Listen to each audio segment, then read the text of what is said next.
बिंदु -4,6 बिंदुओं capital A -6,10 और बी 3,-8 को जोड़ने वाले रेखाखंड को किस अनुपात में विभाजित करता है?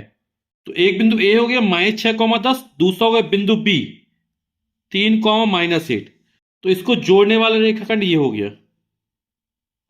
तो हमें ज्ञात करना है जो बिंदु -4,6 है,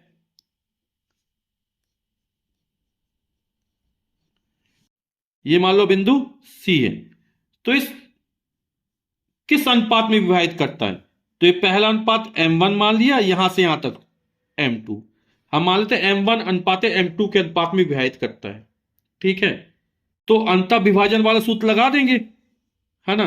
तो x बराबर क्या होता है? m1 x2 plus m2 x1 upon m1 plus m2, यही होता है। ये हम इसको मान लेते हैं x1 y1, ये हो जाएगा x2 y2 और ये हो जाएगा x, y। ठीक, यही विभाजित करता बिंदु सी से।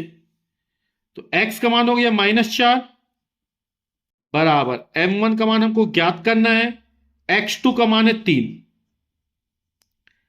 प्लस m2 का मान हमें ज्ञात करना है x1 का मान है -6 बटे m1 प्लस m2। तो लिख दिया अंतः विभाजन सूत्र के प्रयोग से। क्रॉस मल्टीप्लाई कर देते हैं, तो -4 किसमें गुणा होगा?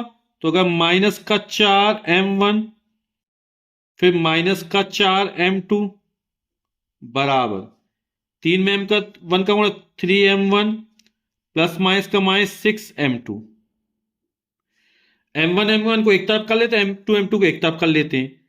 तो प्लस 3m1 इस तरफ आए तो -3m1 हो जाएगा। तो 4m1 माइनस का है, माइनस का 3m1 बराबर ये माइनस का 4m2 तो प्लस हो जाएगा।